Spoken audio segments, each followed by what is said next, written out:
El deseado de todas las gentes. Capítulo 80. En la tumba de José. Por fin Jesús descansaba. El largo día de oprobio y tortura había terminado. Al llegar el sábado con los últimos rayos del sol poniente, el Hijo de Dios yacía en quietud en la tumba de José. Terminada su obra, con las manos cruzadas en paz, descansó durante las horas sagradas del sábado. Al principio, el Padre y el Hijo habían descansado el sábado después de su obra de creación. Cuando fueron acabados los cielos y la tierra, y todo su ornamento, el Creador y todos los seres celestiales se regocijaron en la contemplación de la gloriosa escena. Las estrellas todas del alba alababan, y se regocijaban todos los hijos de Dios. Ahora Jesús descansaba de la obra de la redención, y aunque había pesar entre aquellos que le amaban en la tierra, había gozo en el cielo. La promesa de lo futuro era gloriosa a los ojos de los seres celestiales.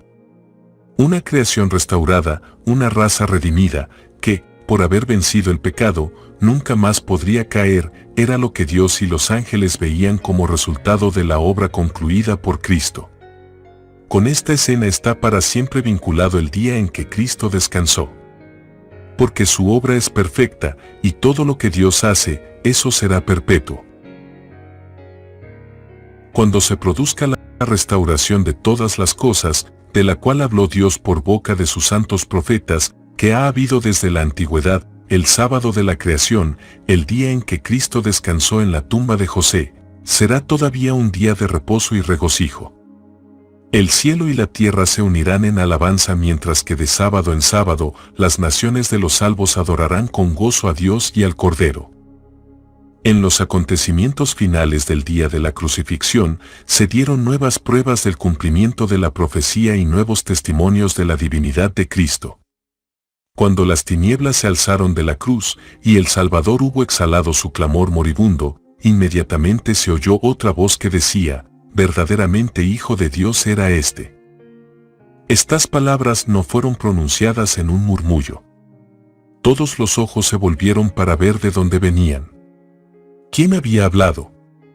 Era el centurión, el soldado romano.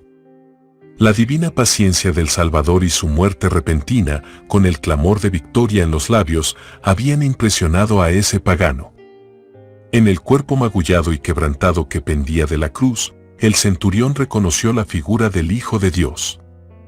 No pudo menos que confesar su fe. Así se dio nueva evidencia de que nuestro Redentor iba a ver del trabajo de su alma. En el mismo día de su muerte, 3 hombres, que diferían ampliamente el uno del otro, habían declarado su fe: el que comandaba la guardia romana, el que llevó la cruz del Salvador y el que murió en la cruz a su lado. Al acercarse la noche, una quietud sorprendente se asentó sobre el Calvario. La muchedumbre se dispersó, y muchos volvieron a Jerusalén muy cambiados en espíritu de lo que habían sido por la mañana. Muchos habían acudido a la crucifixión por curiosidad y no por odio hacia Cristo. Sin embargo, creían las acusaciones de los sacerdotes y consideraban a Jesús como malhechor. Bajo una excitación sobrenatural se habían unido con la muchedumbre en sus burlas contra él, pero cuando la tierra fue envuelta en negrura y se sintieron acusados por su propia conciencia, se vieron culpables de un gran mal. Ninguna broma ni risa burlona se oyó en medio de aquella temible lobreguez. Cuando se alzó, regresaron a sus casas en solemne silencio. Estaban convencidos de que las acusaciones de los sacerdotes eran falsas, que Jesús no era un impostor, y algunas semanas más tarde, cuando Pedro predicó en el día de Pentecostés, se encontraban entre los miles que se convirtieron a Cristo. Pero los dirigentes judíos no fueron cambiados por los acontecimientos que habían presenciado.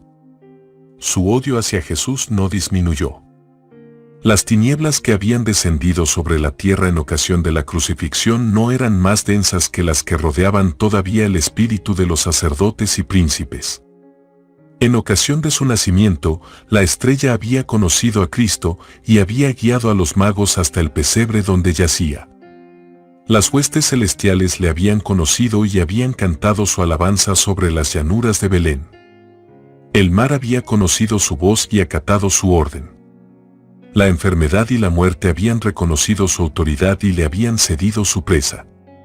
El sol le había conocido, y a la vista de su angustia de moribundo había ocultado su rostro de luz. Las rocas le habían conocido y se habían desmenuzado en fragmentos a su clamor. La naturaleza inanimada había conocido a Cristo y había atestiguado su divinidad.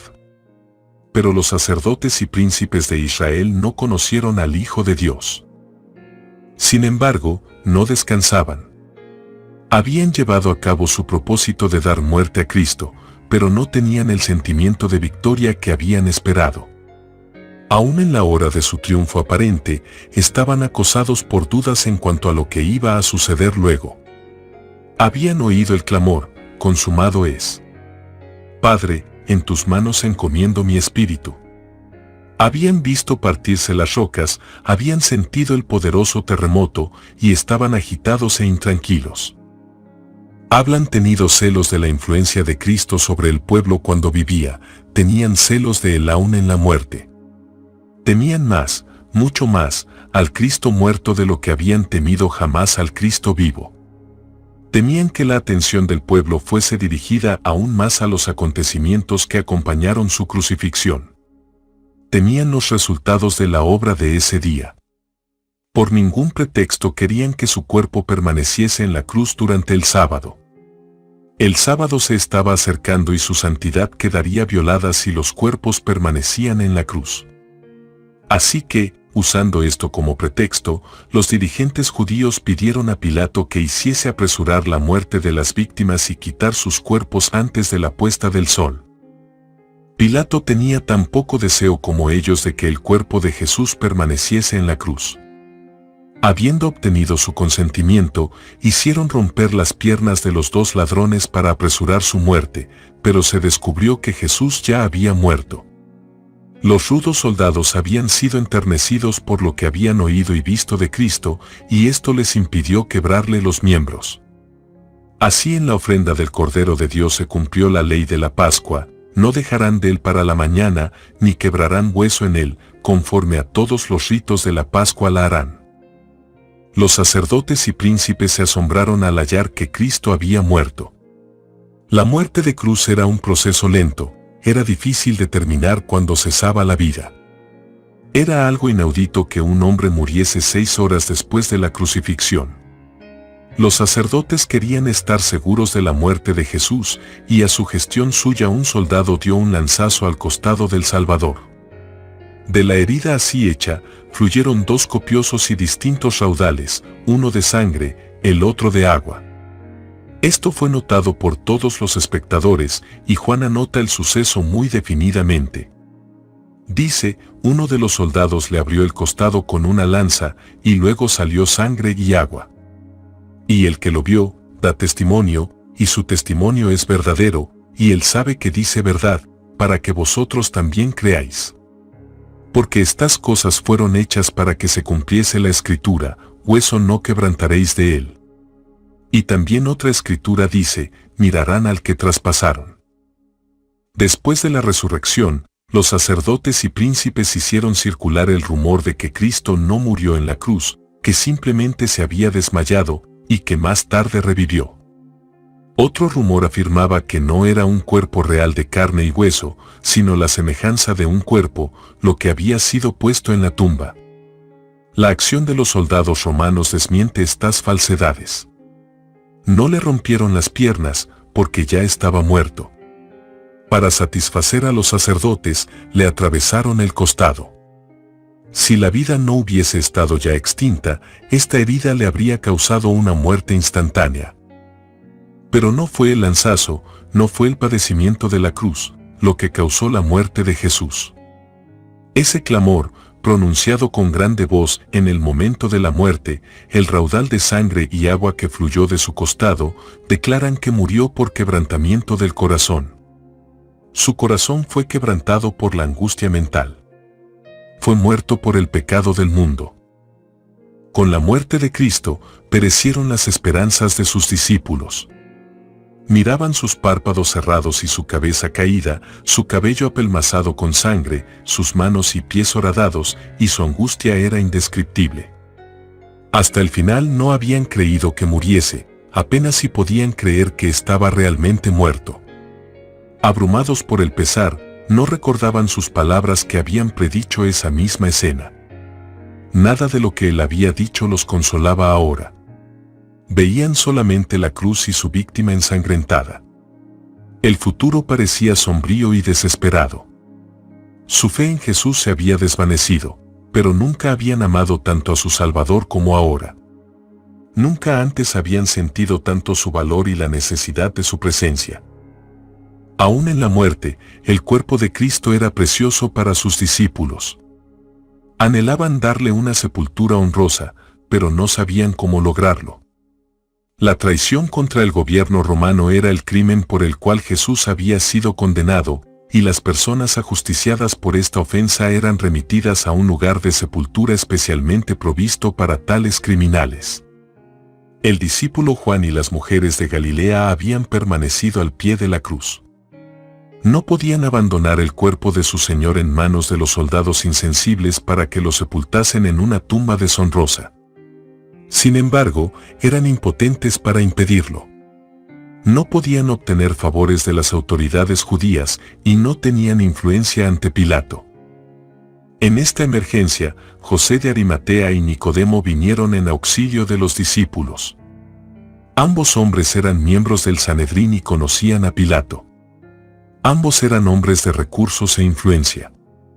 Estaban resueltos a que el cuerpo de Jesús recibiese sepultura honrosa.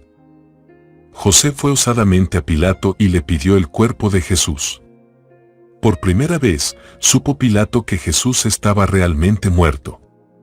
Informes contradictorios le habían llegado acerca de los acontecimientos que habían acompañado la crucifixión, pero el conocimiento de la muerte de Cristo le había sido ocultado a propósito.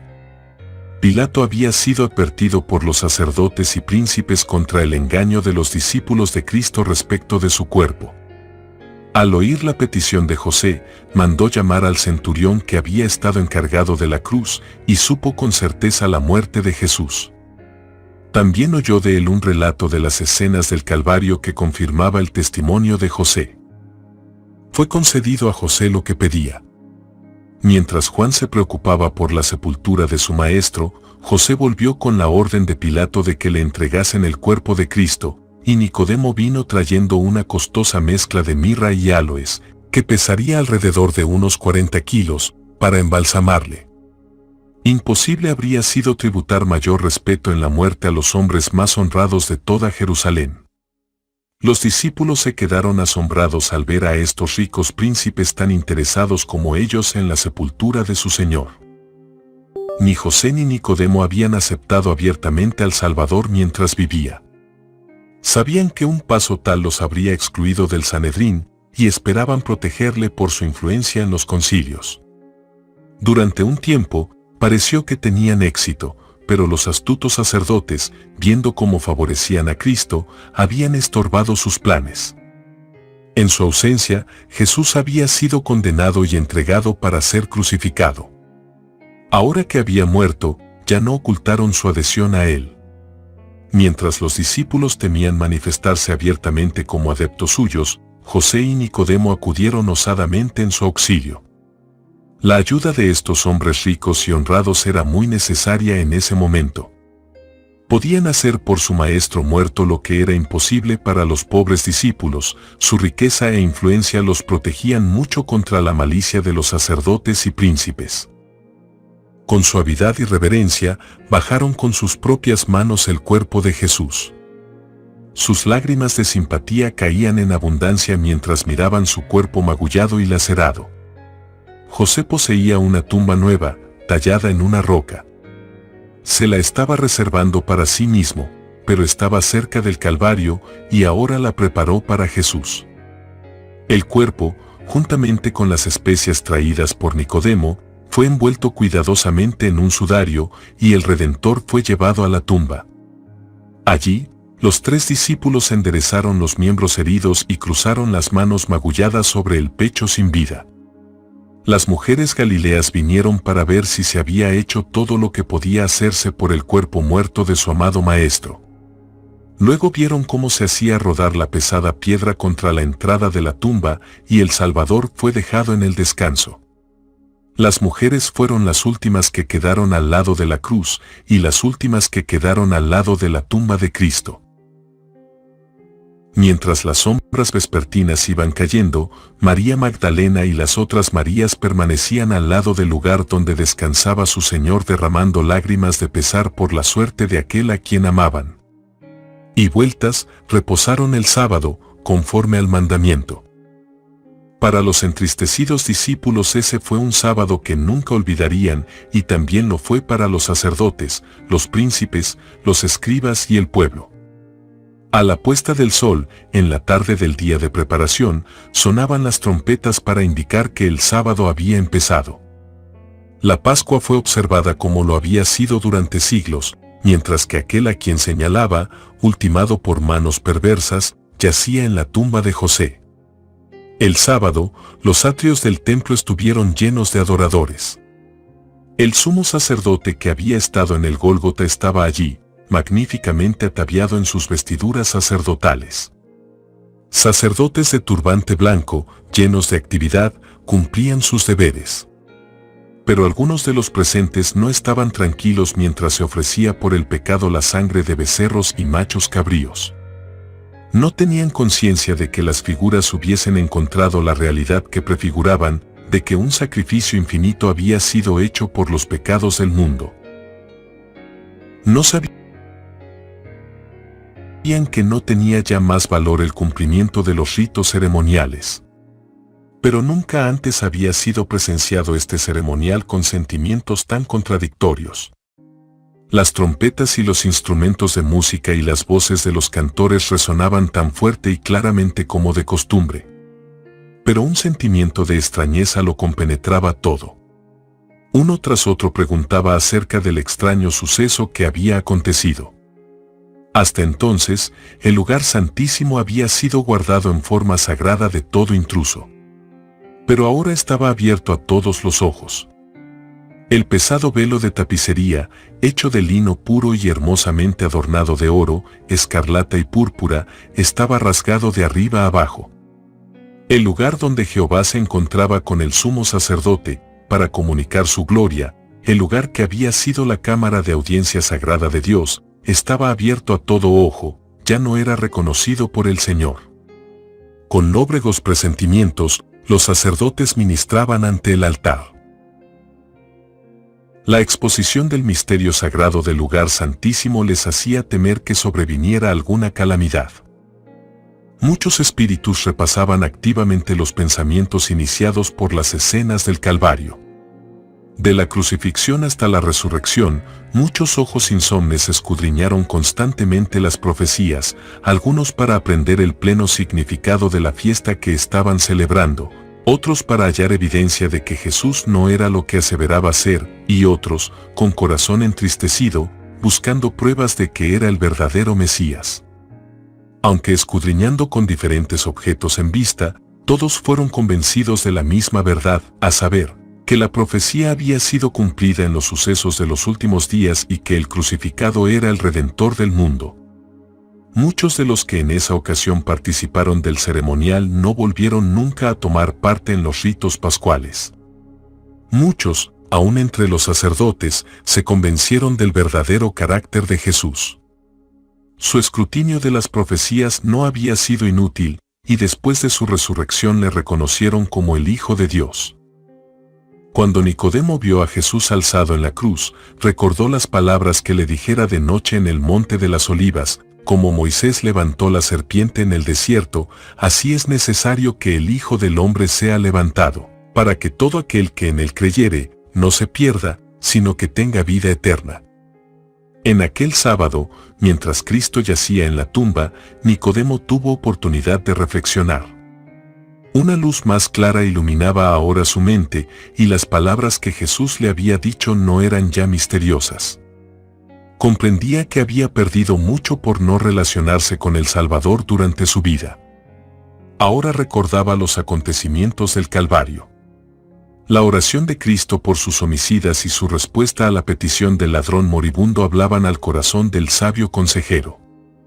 volvía a ver al Salvador en su agonía, volvía a oír ese último clamor, consumado es, emitido como palabras de un vencedor. Volvía a contemplar la tierra que se sacudía, los cielos obscurecidos, el velo desgarrado, las rocas desmenuzadas, y su fe quedó establecida para siempre. El mismo acontecimiento que destruyó las esperanzas de los discípulos convenció a José y a Nicodemo de la divinidad de Jesús. Sus temores fueron vencidos por el valor de una fe firme e inquebrantable. Nunca había atraído Cristo la atención de la multitud como ahora que estaba en la tumba. Según su costumbre, la gente traía a sus enfermos y dolientes a los atrios del templo preguntando, ¿quién nos puede decir dónde está Jesús de Nazaret? Muchos habían venido de lejos para hallar a aquel que había sanado a los enfermos y resucitado a los muertos. Por todos lados se oía el clamor, queremos a Cristo el sanador. En esta ocasión, los sacerdotes examinaron a aquellos que se creía daban indicio de lepra. Muchos tuvieron que oírlos declarar leprosos a sus esposos, esposas o hijos, y condenarlos a apartarse del refugio de sus hogares y del cuidado de sus deudos, para advertir a los extraños con el lúgubre clamor, inmundo, inmundo. Las manos amistosas de Jesús de Nazaret, que nunca negaron el toque sanador al asqueroso leproso, estaban cruzadas sobre su pecho. Los labios que habían contestado sus peticiones con las consoladoras palabras, quiero, sé limpio, estaban callados. Muchos apelaban a los sumos sacerdotes y príncipes en busca de simpatía y alivio, pero en vano. Aparentemente estaban resueltos a tener de nuevo en su medio al Cristo vivo. Con perseverante fervor preguntaban por él. No querían que se les despachase. Pero fueron ahuyentados de los atrios del templo, y se colocaron soldados a las puertas para impedir la entrada a la multitud que venía con sus enfermos y moribundos demandando entrada.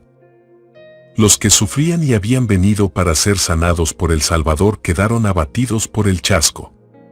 Las calles estaban llenas de lamentos. Los enfermos morían por falta del toque sanador de Jesús.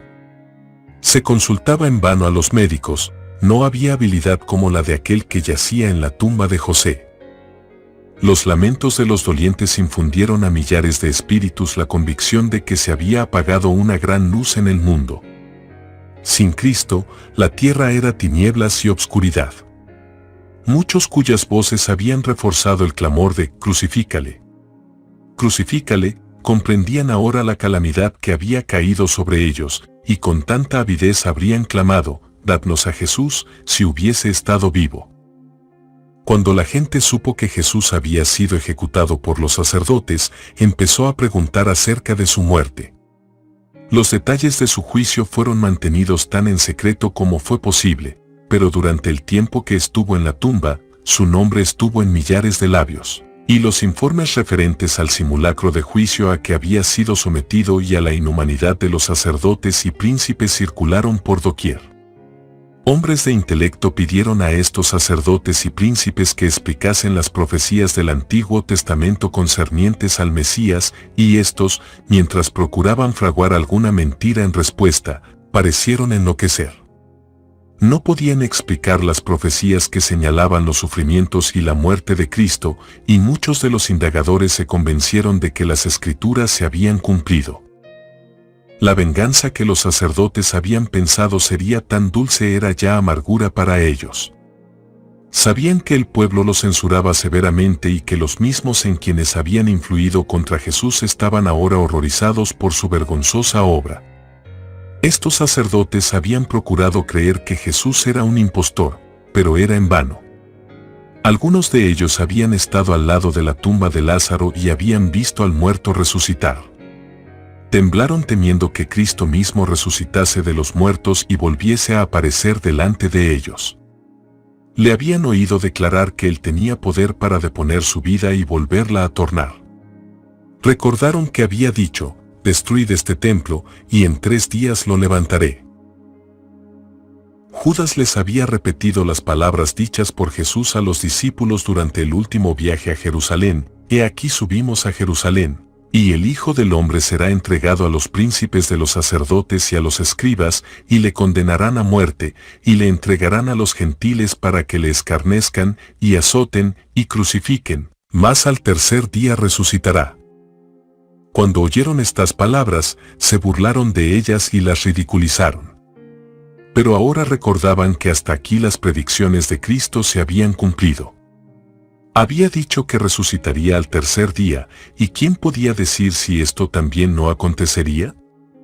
Anhelaban apartar estos pensamientos, pero no podían. Como su padre, el diablo, creían y temblaban. Ahora que había pasado el frenesí de la excitación, la imagen de Cristo se presentaba a sus espíritus. Le contemplaban de pie, sereno y sin quejarse delante de sus enemigos, sufriendo sin un murmullo sus vilipendias y ultrajes. Recordaban todos los acontecimientos de su juicio y crucifixión con una abrumadora convicción de que era el Hijo de Dios. Sentían que podía presentarse delante de ellos en cualquier momento, pasando el acusado a ser acusador, el condenado a condenar, el muerto a exigir justicia en la muerte de sus homicidas. Poco pudieron descansar el sábado. Aunque no querían cruzar el umbral de un gentil por temor a la contaminación, celebraron un concilio acerca del cuerpo de Cristo. La muerte y el sepulcro debían retener a aquel a quien habían crucificado. Se juntaron los príncipes de los sacerdotes y los fariseos a Pilato, diciendo: Señor, nos acordamos que aquel engañador dijo, viviendo aún, después de 3 días resucitaré. Manda, pues, que se asegure el sepulcro hasta el día tercero, porque no vengan sus discípulos de noche, y le hurten, y digan al pueblo, resucitó de los muertos. Y será el postrer error peor que el primero. Y Pilato les dijo: tenéis una guardia, id, aseguradlo como sabéis. Los sacerdotes dieron instrucciones para asegurar el sepulcro. Una gran piedra había sido colocada delante de la abertura. A través de esta piedra pusieron sogas, sujetando los extremos a la roca sólida y sellándolos con el sello romano. La piedra no podía ser movida sin romper el sello. Una guardia de 100 soldados fue entonces colocada en derredor del sepulcro a fin de evitar que se le tocase. Los sacerdotes hicieron todo lo que podían para conservar el cuerpo de Cristo donde había sido puesto. Fue sellado tan severamente en su tumba como si hubiese de permanecer allí para siempre. Así realizaron los débiles hombres sus consejos y sus planes. Poco comprendían estos homicidas la inutilidad de sus esfuerzos. Pero por su acción Dios fue glorificado. Los mismos esfuerzos hechos para impedir la resurrección de Cristo resultan los argumentos más convincentes para probarla. Cuanto mayor fuese el número de soldados colocados en derredor de la tumba, tanto más categórico sería el testimonio de que había resucitado. Centenares de años antes de la muerte de Cristo, el Espíritu Santo había declarado por el salmista: ¿por qué se amotinan las gentes y los pueblos piensan vanidad?